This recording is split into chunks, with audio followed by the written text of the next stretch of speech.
This podcast contains descriptions of extreme violence, body horror, and adult language. Please check the description for details. Viewer discretion is advised.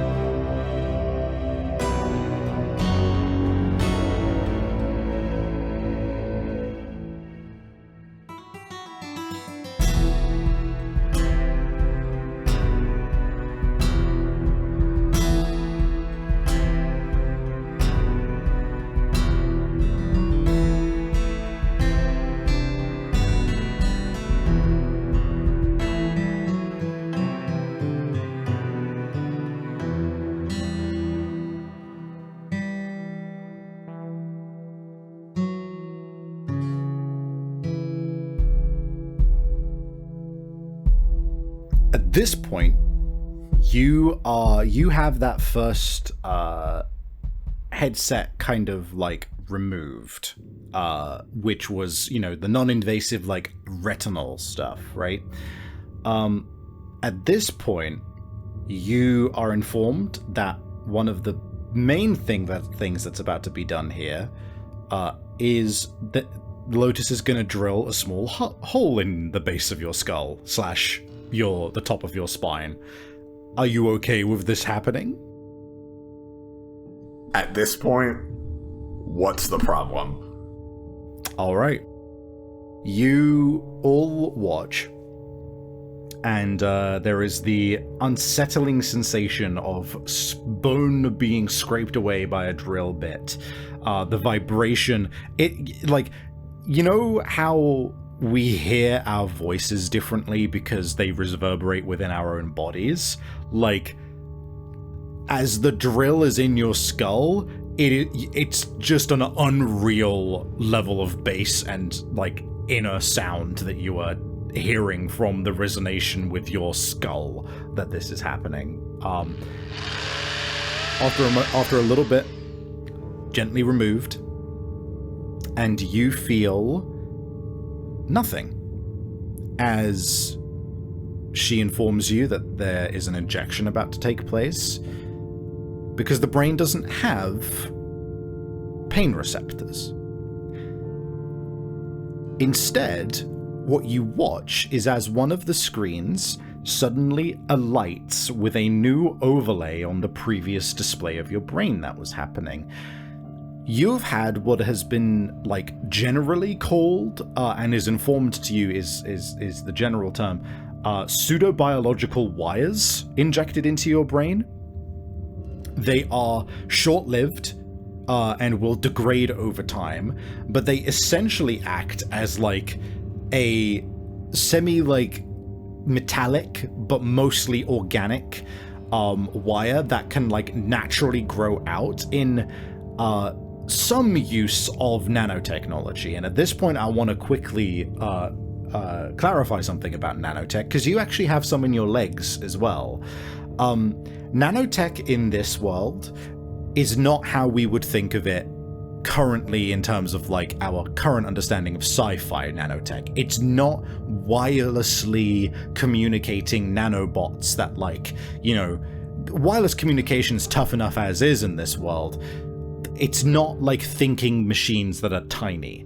In essence, nanotech is a shape of molecule that has been specifically designed to be able to replicate itself and accomplish one other function.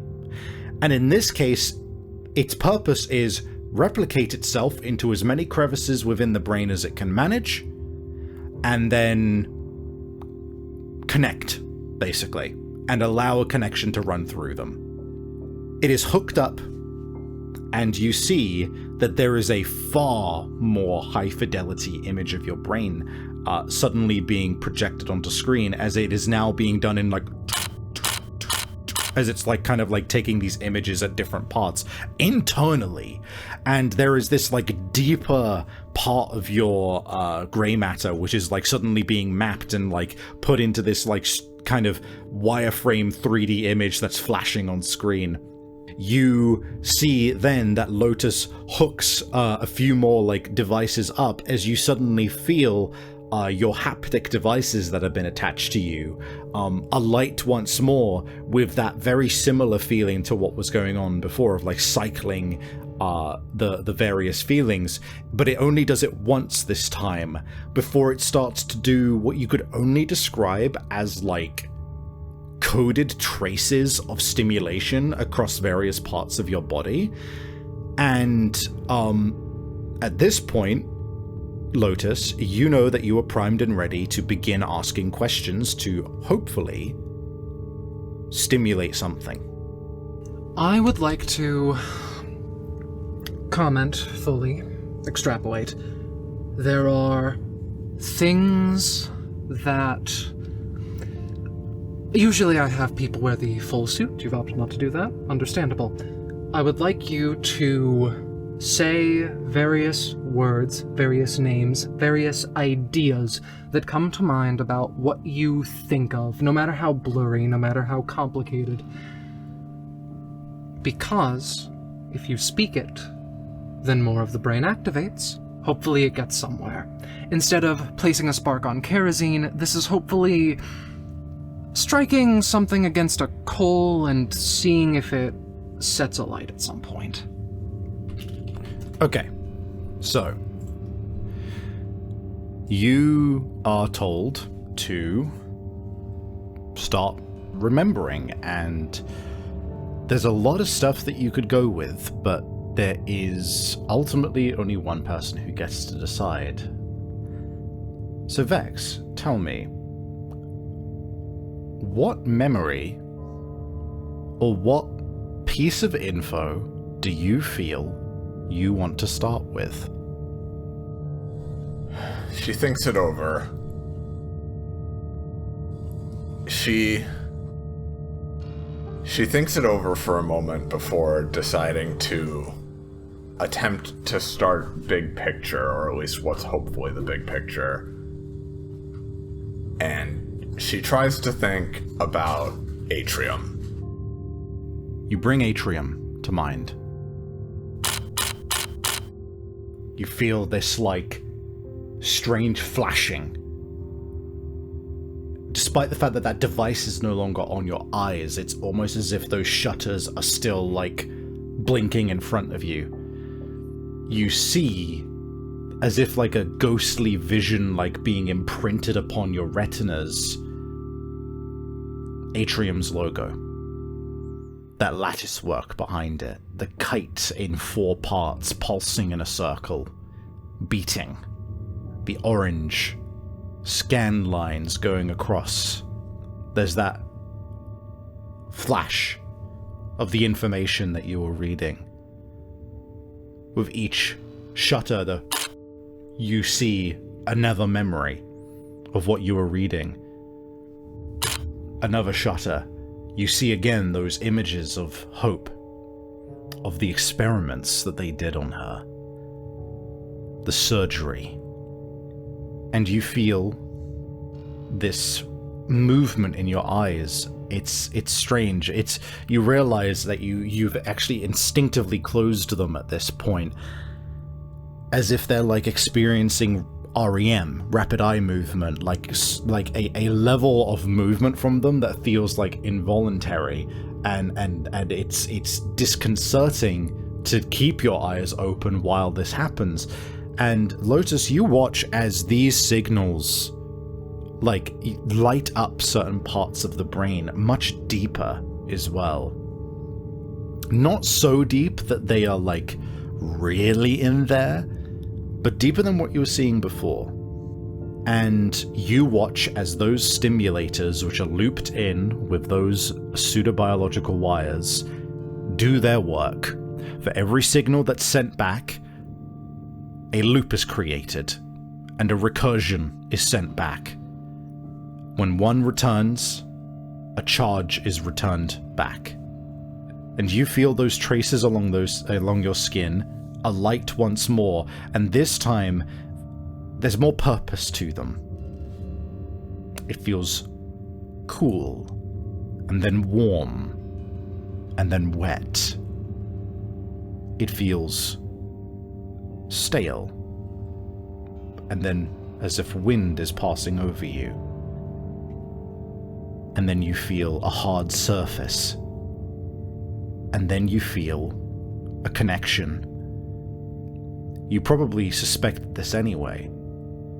But you know for certain, all of a sudden, without question, those halls you've been seeing, that's Atrium. That is Atrium, and wherever you were was in their halls. You think further. This is great, but give me something new. What specific part of the memories of Atrium do you go to next here? What was she doing there? As in you? Yourself? Yes. What was Vex doing there? The shutters again. One at a time. You get these memories, these flashes. You think me, you think of yourself, you think of me, you think of personhood, ego. And you are still keeping that image of Atrium in mind. And that shutter comes in your vision, and you remember sitting in that room with Hope when she was looking at your notebook. And you remember being in that room. You remember approaching that door.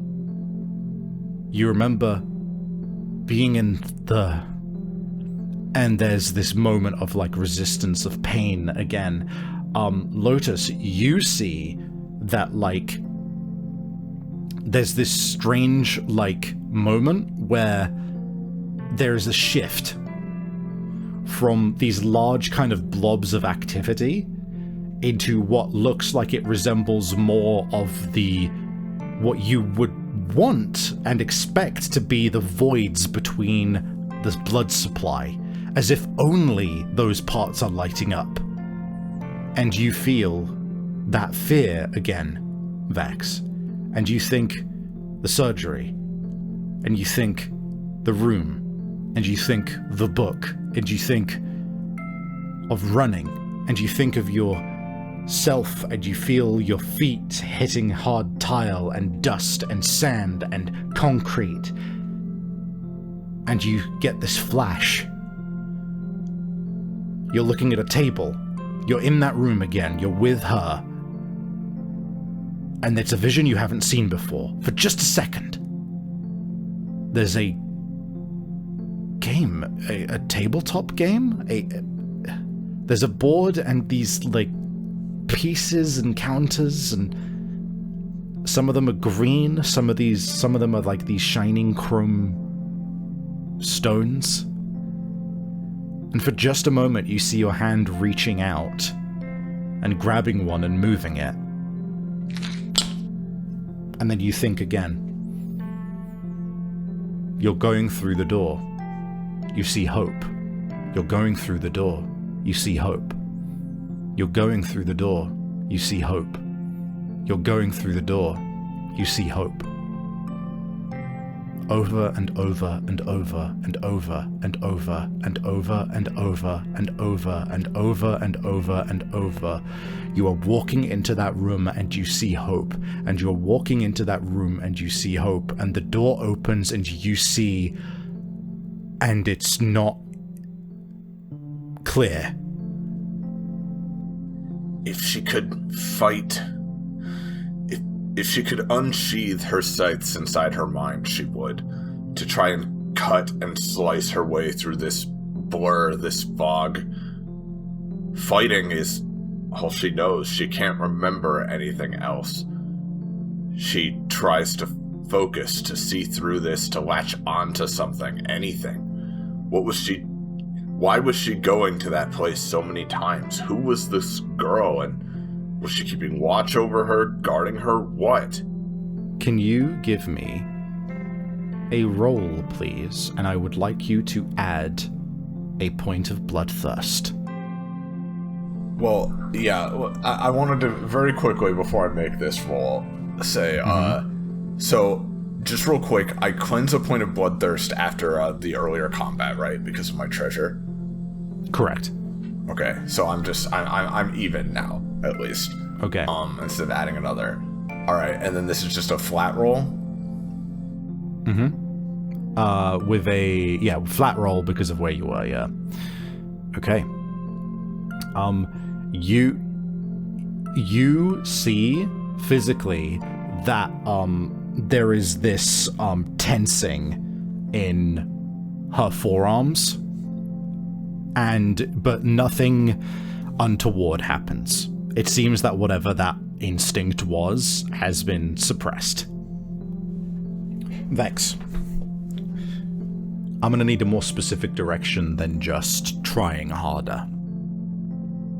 She remembered running. The panic, the fear. She seemed to be running from something, yes? She tries to remember more about that. What was she running from? Why was she running? Did she have someone with her? You feel your feet dull, frustratingly dull. But you feel that reverberation up your leg. There's a few steps, barefoot against tile, occasional slips, and then suddenly boots against concrete.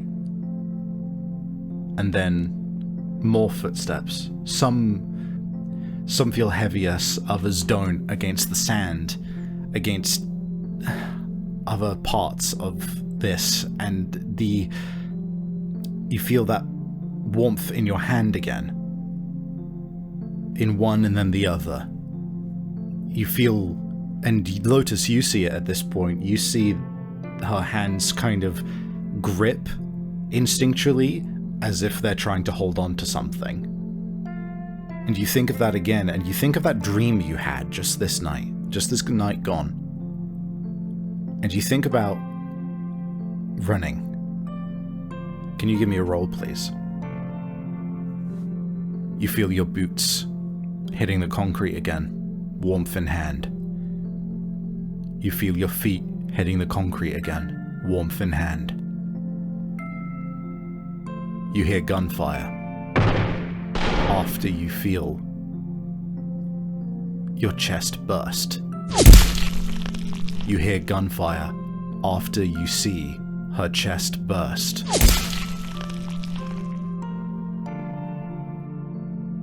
She tries to remember who they were, whose hands she was holding. I would like you to add 2 points of blood first, please. No problem, buddy. You try to think whose hand were you holding? You try to think whose face was that? You try to think. You see in front of you is Garrett. You see in front of you a black-haired woman. You see in front of you a white-haired woman. You see in front of you a white-haired man. This black-haired woman, did it look like her? You think about the black-haired woman. Could you give me a roll, please?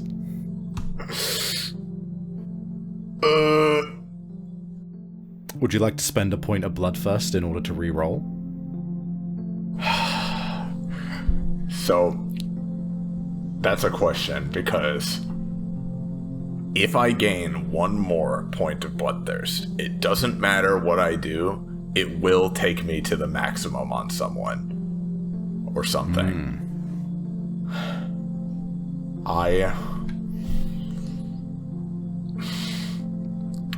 Let me ask a clarifying question, if you don't mind. She's remembering the black-haired woman specifically, like she remembers seeing her, like, you know, in the way that like from her perspective, she is seeing a black-haired woman. Yes. Yeah. Fuck. Hey, Lotus, I'm giving you this because you have picked a very specific part. I was going to ask if I could use it. Yes. This is part of the job, is directing these experiences, and you see unequivocally there is this panic. There is a fight or flight response that is happening in the brain, even with how fucked up the brain, like, chemistry is here. You recognize that instantly. It's the parts of the brain, the forebrain, which activate to like start thinking faster to survive, right? And you realize you need to do something to calm her down immediately. She grabs Vex's shoulder with a proper hand to try and remind her that this is a memory, this isn't real. With the same older sister demeanor that she has honed to a razor's edge dealing with Quoth. Don't think about a tree. Don't think about a tree. You will be able to make a conversation check, yes. You kind of like try to... So you're saying don't think about a tree. Is that what you're saying to her? It's the old adage of when someone asks you to not think about a polar bear, you think about a polar bear, because that's kind of the way the brain works. Oh, so buddy, you have picked a really interesting object, though. Yeah, that's really the problem. I know what you're trying to do, but that's a thing. And the best part is, you wouldn't know any better, that is that. No, she wouldn't. No, she wouldn't. It's literally the object that comes to mind for something serene. So here's how this is gonna... Here's how this shakes out. Hey, Iris, you get to remove a point of bloodthirst, right? Okay, so I am still at 18. Mm-hmm. But before you can decide whether you want to make that reroll, you see that black-haired woman in front of you. And you're like pushing for a moment, and you think like, a face. I want to see her face. I need to see her face. I feel like I've seen it before. And there's this like panic that's like setting in, and you feel that soothing voice. It's like almost distant. There's this strange effect to it. And it, and there's like this kind of strange moment where she tries to direct your attention to something else. And she says, don't think about a tree. A couple of times, don't think about a tree. And you're in that hut again, in that building. You've lost them, the people who were in front of you before she could turn around. You're suddenly just in there again. You're watching as Garrett on the phone is yelling. You see Hope there again, sat and looking dispassionately out the window. And you see Garrett is beside himself. He's furious. You see him slam the phone down. You see him pace for a moment. Paces past you. And as he rounds the tree, you see a white-haired man, as white and as pure, stark, alabaster white as Hope. Kind of with his hands very clearly coming away from his ears as if muffling them. A pained expression on his face, he rounds the corner of the tree, his eyes following Garrett. Green. You see a forest. You see a rolling plain of grass.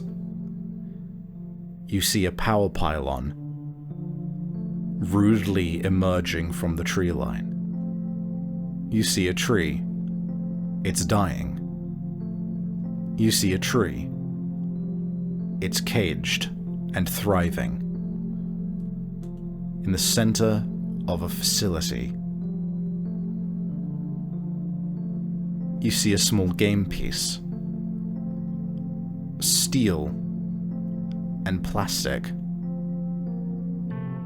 And it's green. Like a little tree. And you place it on the board.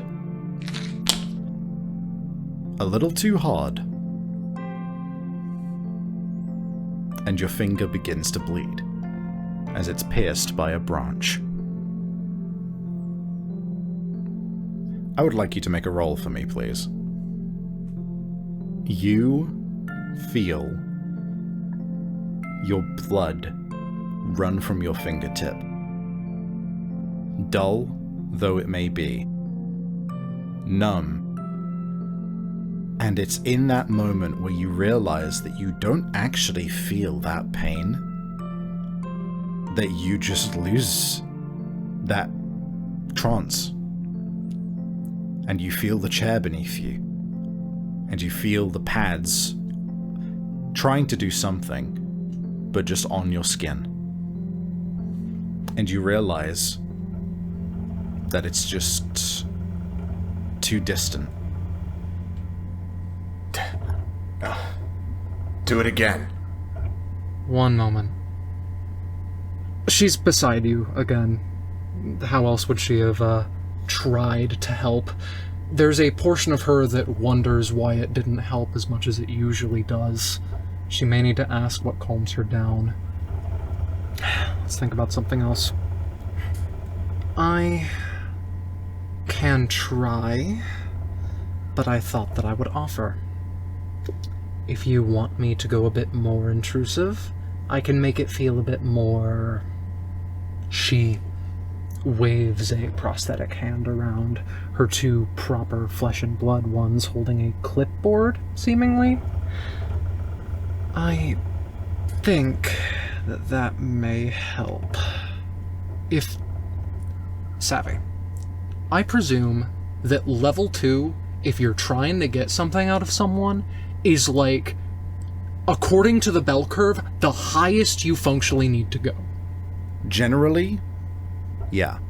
But the thing is, a lot of the time, when you're trying to get information out of somebody, it's a lot of just like, if you're doing that sending and receiving and looping and invigorating, and this is a weird thing, because most of the time, you've got an interrogator, and they say, where is X? What is this? Where is this thing? Right?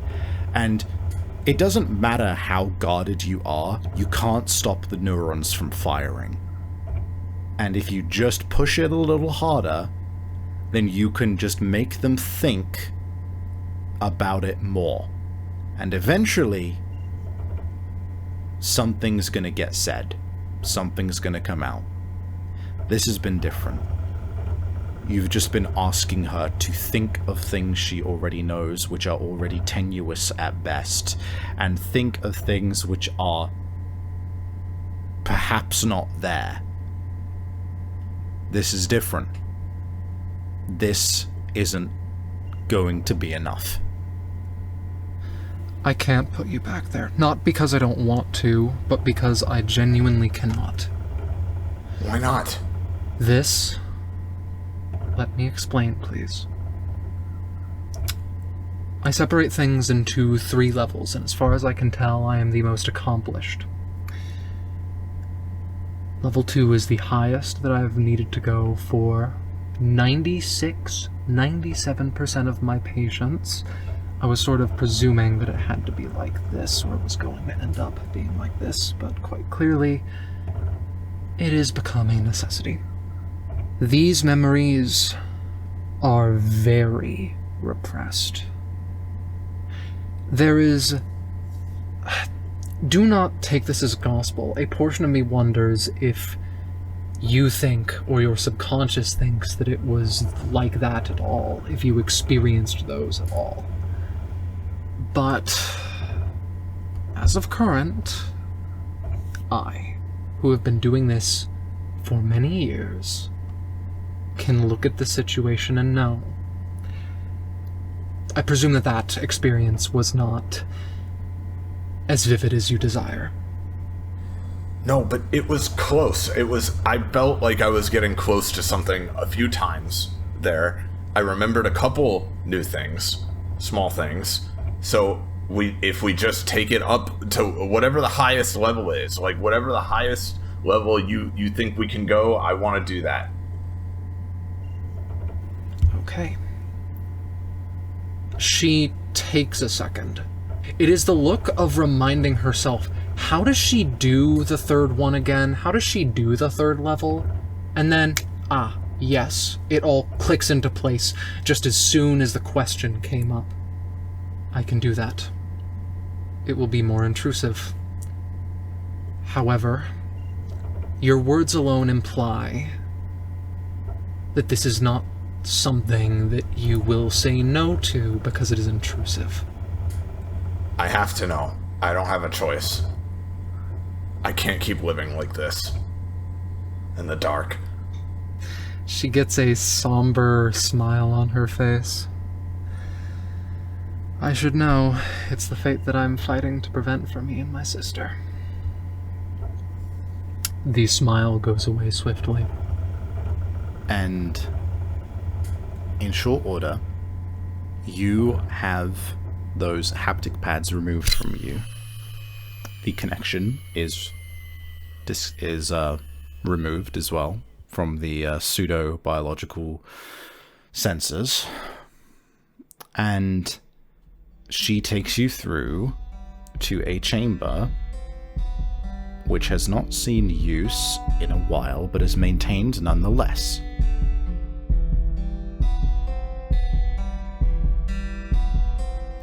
Hey gang, welcome to the break.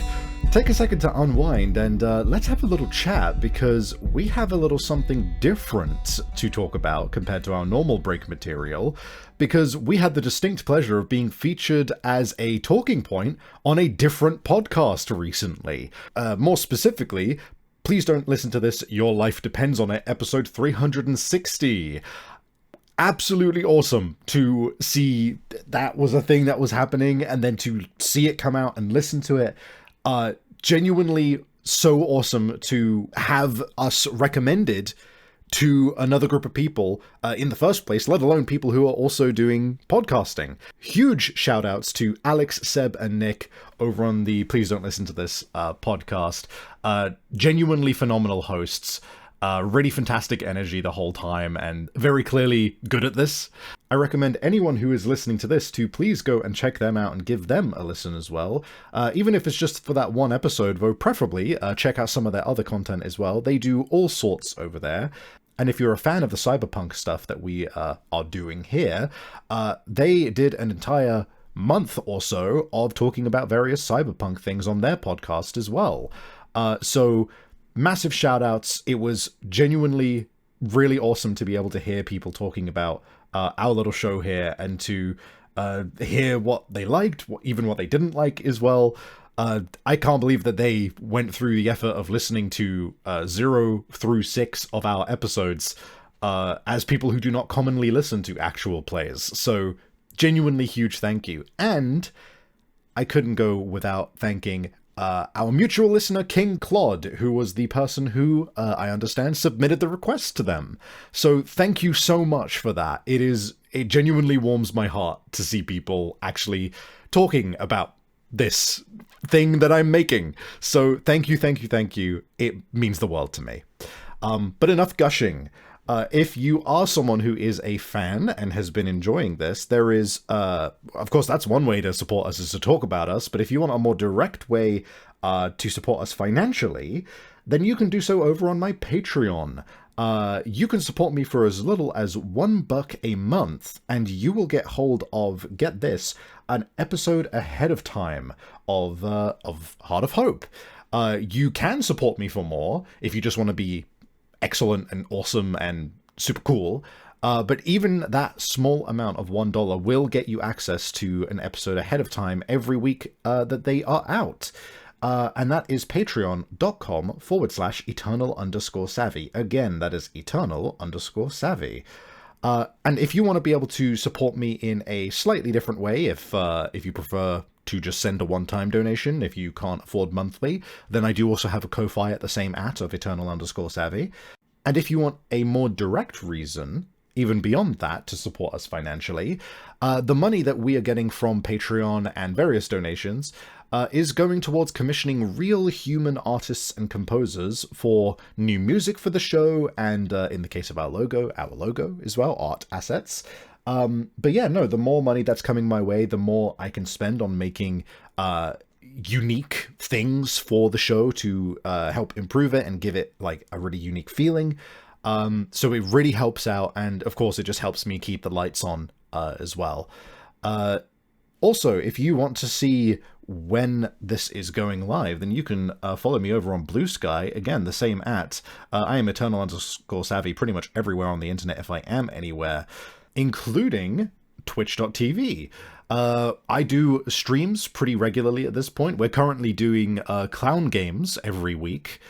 So if you are interested in seeing that, then go and check me out on twitch.tv/eternal_savvy. We also do art streams, and we have some tabletop plans as well for the future.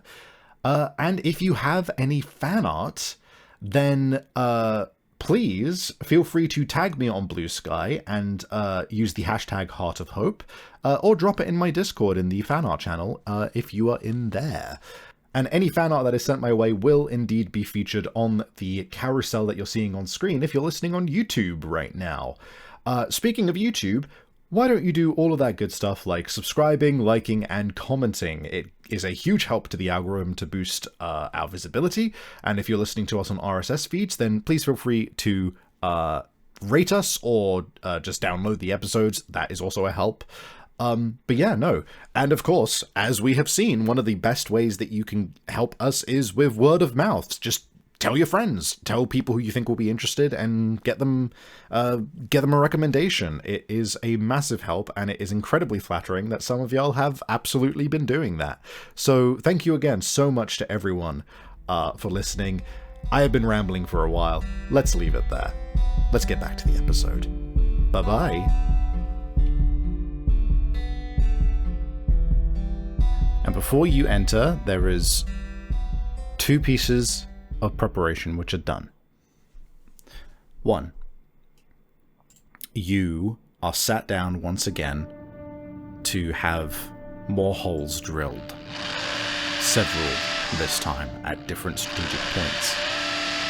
And in place of the short-lived pseudo-biological nodes, you see that she fishes out some and disinfects and inserts these strange, like, they aren't like they aren't like rods of steel or something like that. It's not as if she's just like inserting a pike into your head. Instead, you see that they almost have this like unfurling hair-like quality to them, and they are slid very carefully and slowly into each of those new holes drilled into your skull. It's odd because once again, there's no sensation once they're in, but you see her carefully making sure that they go where they need to. And you see just occasionally these glimpses of how these things are spreading within your brain, and they are like unfurling and finding their pathways, and in time there is lines of several of them across your head. Your hair pulled back in order to allow these to be in place. If I may, before we begin, there are 2 things to know about this lengthy process in particular. Number one, tell me when you see hallucinations. In the room we will be going into momentarily, a painful process will unfold, but not one that can be prevented. It should be quick. 2. I attempted to calm you down through use of the word tree. I've been doing this for long enough that it did not work. If I need to calm you down, what should I bring your mind to? Well, the tree is...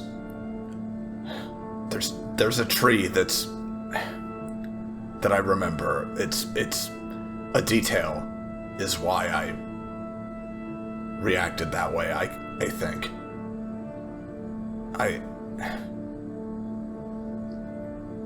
I don't want you to calm me down. I don't want to be distracted from this. No matter how painful, no matter what the fuck I'm about to see, I need to see it. What about my... The work stops for a second, and then 2, and then 3, and then 4. There is a clear inflection of annoyance in regards to whatever she was going to say. What about my equipment, livelihood, health, what have you? Part of you even thinks patient. She continues the process. I'm sorry. I can handle it. Whatever it is. I promise. You would be shocked what the human brain can handle. You would be appalled how high the bar is set and how low it truly is. I will, for many reasons, take your word. I trust you. You are a dredge. This is our first proper conversation. It has been nice meeting you. Very nice. You are one of the more pleasant that I have had the pleasure of dealing with. Even if this were a common thing that I do, if you were anybody else, I would request that you give me something to calm you down. If your wife is in danger, or I'm literally going insane or something, then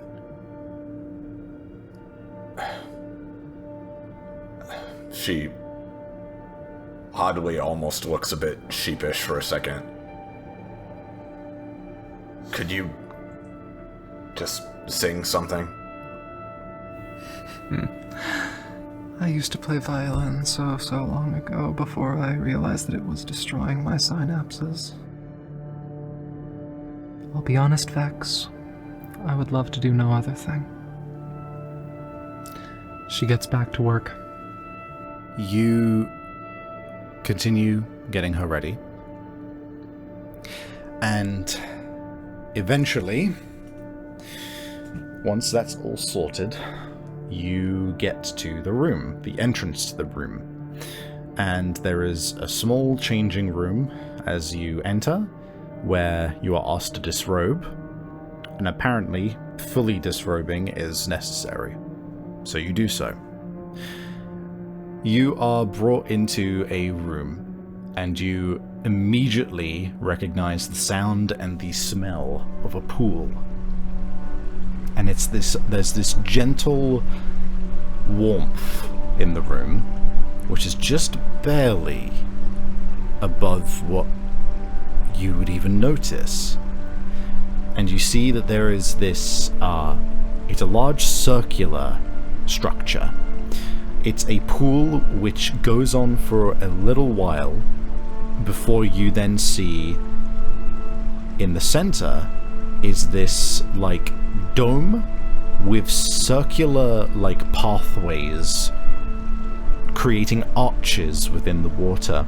And there's this gentle purple light that is inoffensively lighting the water alongside some cooler greens on the outer ring. And you step into the water and you feel immediately this distinct and very clear lack of a temperature. It's not cold. It's not warm. You can barely notice you're in it. It's as if it's just completely and totally your body temperature, managed perfectly. You only notice that you're in the water whenever you move within it.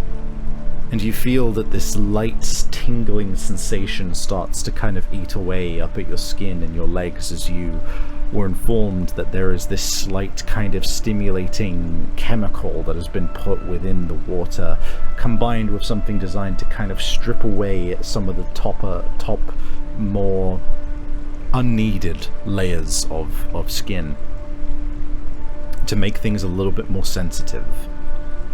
And as you kind of wade in and eventually go through one of these arches into this central circular dome, you kind of look up and you see that there is the reflections of the water up at the top, bouncing from that gentle lavender purple light. And as you wade in, Lotus comes in behind you as well. You know, Lotus, that you're going to need to be near her in order to calm her if needed. It's just better that way. And you kind of like have left behind some of your... I don't know, would you have like fully disrobed as well, or are you kind of maintaining some enough that you can, you know, just be there? I believe that Lotus would bring up, I understand that this can be a bit of a weird process. Do you want me to also fully disrobe, or do you not have a preference? There is an unholy level of awkwardness surrounding Vex for a moment as she contemplates this. Whatever's more comfortable for you. I don't mind. She nods, and after a small amount of contemplation, she, with seemingly a thought, the lab coat is gotten rid of, but there is a simple long-sleeved shirt below it. It's interesting how swiftly she swapped so fully into that. You wade out into the center of the room, and sensing the presence of your cybernetic enhancements, you watch as, when Lotus gets closer, what had previously appeared to just be an empty pool, you watch and hear as something in the center of the pool begins to raise from the water, and you see peeking out is this almost like, as if mimicking a spine and ribs, a darkened metallic structure kind of like slowly twists and rises out of the water as you watch all of the droplets of this solution kind of pouring away and creating this hauntingly echoing, dripping and pouring of water as it rises. And as it spins around to finally face you, you see that positioned against all of these, pseudo-vertebrae, with a small kind of like portion at the bottom to allow you to kind of sit into this structure, you see mountings for all of these just unavoidably sinister-looking needles. And you realize that that's about to be plugged into your back. She turns her back to them. Brace. You gently push her against it, and there is a moment where you are just like anticipating and waiting, and then all at once you feel all of these things just suddenly protrude, invade your body, and there is this unfathomable pain that just racks you all of a sudden. I'm gonna need you to make a roll, please. It is perhaps one of the most all-encompassing pains that you have ever felt. You have felt a lot of bad shit. You have felt a lot of odd and horrible sensations, but none of them have ever been your whole body at once. You felt things similar, though, when your circulatory system has alighted in that way that it did when your head was destroyed, when you felt your brain knocked out of its skull for a moment. Those ways in which you have felt your body lighting up is so similar, but it's so different. This is every part of you suddenly connecting, and it sucks. It is awful.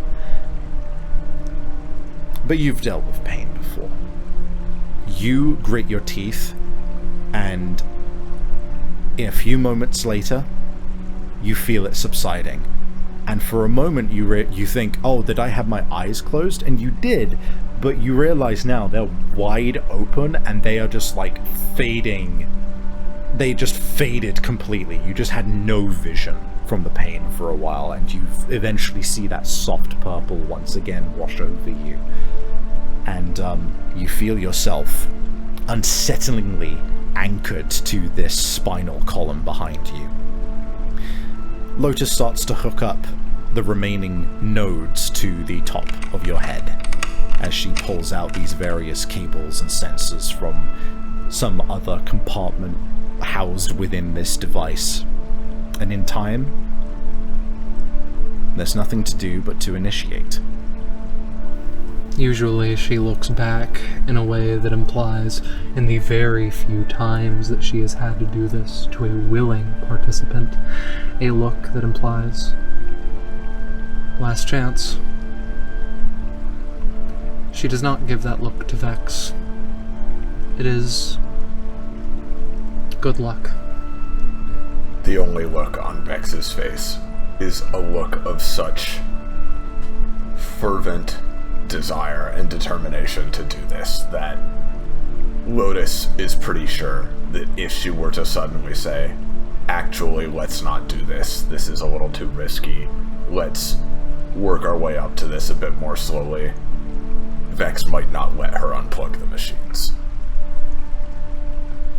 You share that moment, a strange kinship or an acknowledgement, and you pass her the breathing mask as it is fastened to your face, and once again, the way it's done, it's as if it's not even there.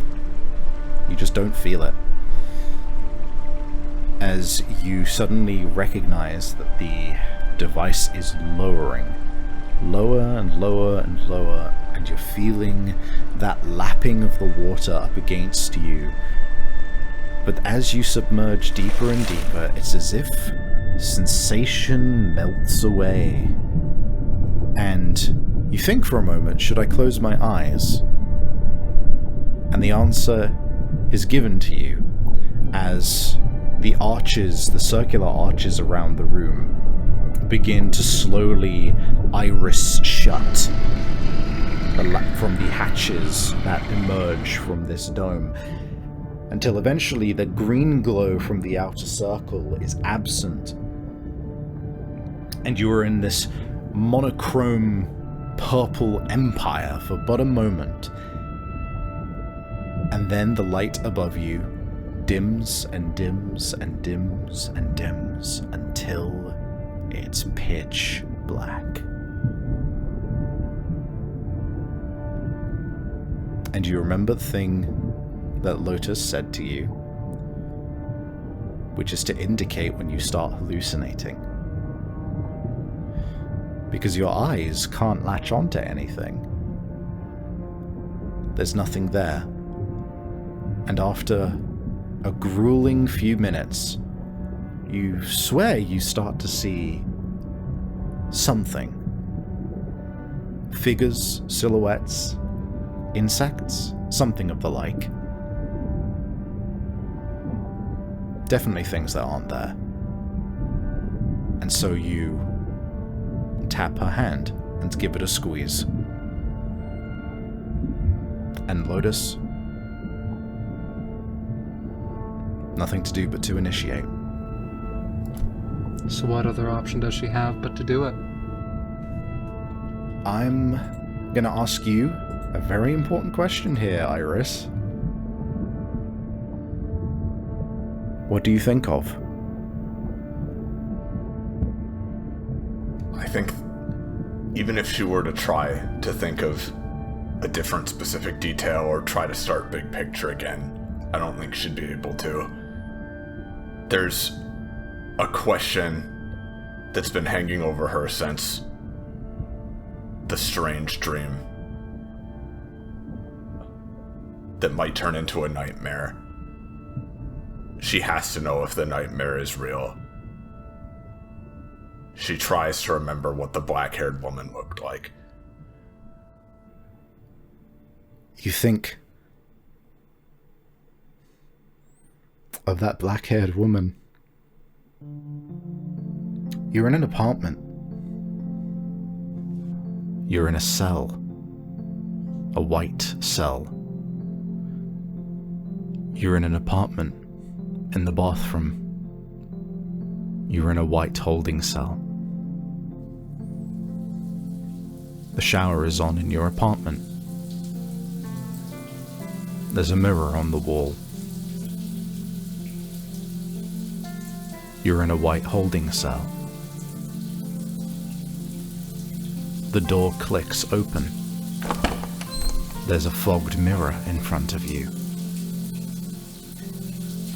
The door starts to open. There's a fogged mirror in front of you. A figure starts to enter. There's a fogged mirror in front of you. What do you do? She presses her open palm to the mirror, and she wipes it away. You wipe away the condensation. You have black hair. A figure steps into the room that has black hair. That's curled. You look into your eyes. They're a rust-colored brown. She walks into the room and sits down. Her eyes are rust-colored brown. You look at your lips, your nose, your jaw, and you realize you don't know who that is. Because it's you. It's you. And you look nothing like Vex. Nothing like Vex except those rust-colored eyes. Your hair flickers grey. Your nose is a different shape. Your lips have a different quality. Your jawline falls and carves a different silhouette of your face. But it's you. Somehow, it's you. Could you make me a roll, please? Please add a point of bloodthirst. You see yourself. You see her. And you wonder why you don't look like you. You think of the white-haired girl, Hope. And you think, does she look like me? No. She isn't me. And then you feel confused. And you look back to the mirror, and your hand is on the other side, finishing wiping off the condensation. And it's Hope staring back. And then it's the black-haired woman staring back. And then it's Vex staring back. And those cycle for a while. Could you make me a roll, please, and tell me what comes to mind? If necessary, I'll re-roll that. Add a point of bloodthirst.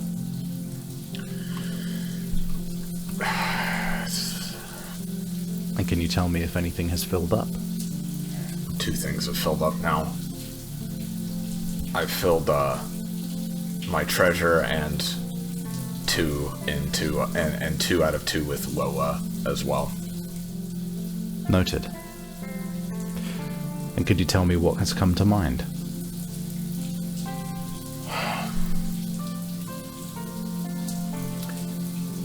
These 3 people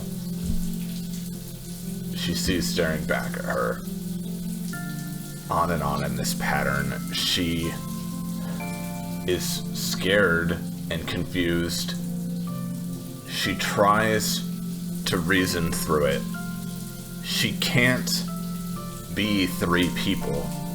Or at the very least, she can't always have been 3 people. So, how are they connected? How does she know them if she isn't them? And if she is them, then how are they? Where are they? Who are they? Just trying to reason it out. Trying to remember anything she can about these people. What she almost tries to push away the fact that she's looking in a mirror and tries to just think as though a passive observer, who are these people?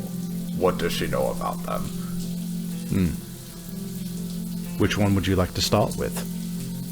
Let's start with the unknown black-haired woman. You lived in an apartment, stacked with shelves of books. You wrote diaries, couched in code and obfuscated.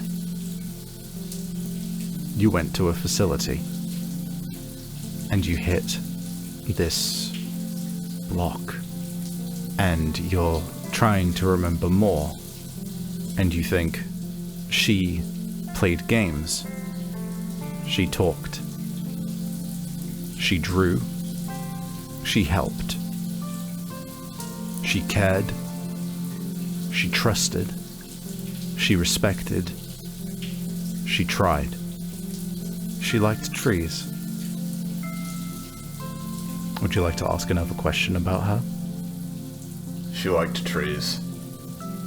She had books and papers and diaries. She can't have lived in Hope's Rise. Where did she live? You don't know where she lived, but you saw where she stayed.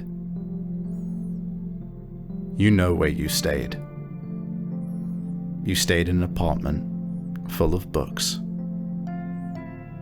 She stayed in an apartment full of books. You wrote books. Diaries. She wrote diaries. And she stayed in Hope's Rise. You stayed in Hope's Rise. And you waited for a phone call. Could you make me a roll, please? Could you add a point of bloodthirst, please? Have you filled something else up? Iron Ashra has filled up. You waited for a phone call, and that phone call came.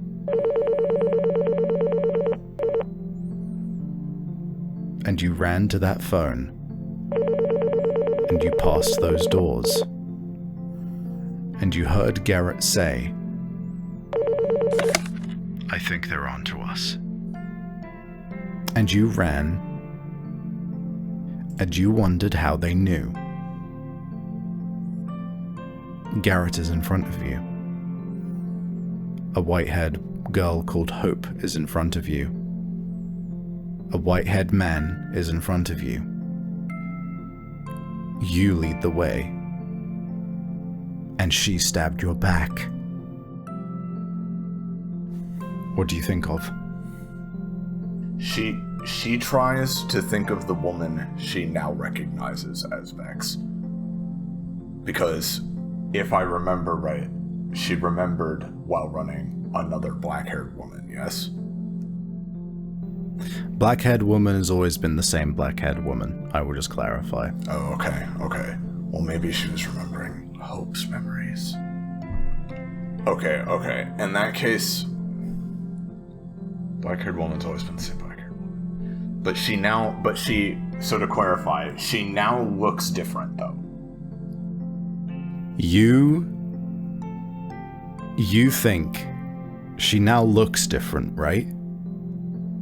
That sentence, phrase, that thought, you realize you instead say, "I now look different, right?" And you feel a coalescence, a moment. And you're in front of that mirror again. And you see you. And you see you, with black hair and with grey hair. And you think, I look different now. And this feeling suddenly hits you, and you realize it's grief. Because you remember, could you please give me a roll? I ought to go to the casino after this. Because you remember that you grieve for people. Why do you grieve for people? You grieve when you lose someone. When you realize that in some way or another you can't get them back. That you'll never have what you used to have with them. You think that, and you remember, and suddenly there is a feeling that is not yours, and you feel that there is something else feeling things here with you. You kind of suddenly realize that your peaceful grief is being overshadowed by something far greater. And you turn around from the mirror and you look behind you and you feel such unfettered anger, fueled by sadness. And more than anything, you feel this presence has heard you and doesn't want to. And you immediately see, standing in front of you, is Hope. I'm going to need you to add a point of bloodthirst, please. And you realize for the first time that you're still standing here in front of her, with her, and you realize that you could say something. You killed me. She stops, and there is this moment where you say that to her, and all of that anger is kind of diffused, and all that's left is sadness. And suddenly tears just start rolling down from her eyes, and she just goes, "Never."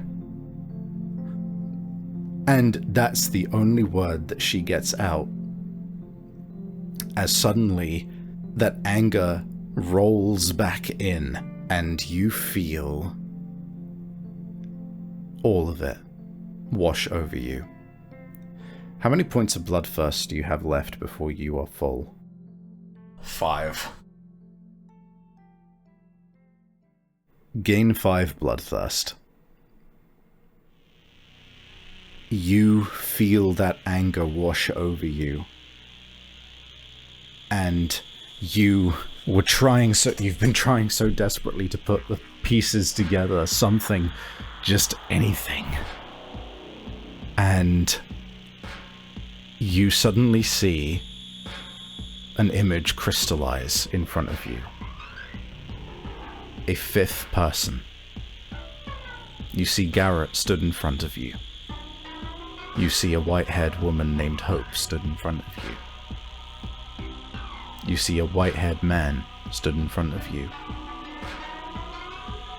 You are standing in place, and you are leading. And you feel a knife in your back. And you know she betrayed you. Who? Olivia. And you hear that name reverberate through your skull as that rage washes over you like a sickly hot flame, peeling away at your reason and senses. Lotus, you have noticed that something is going wrong.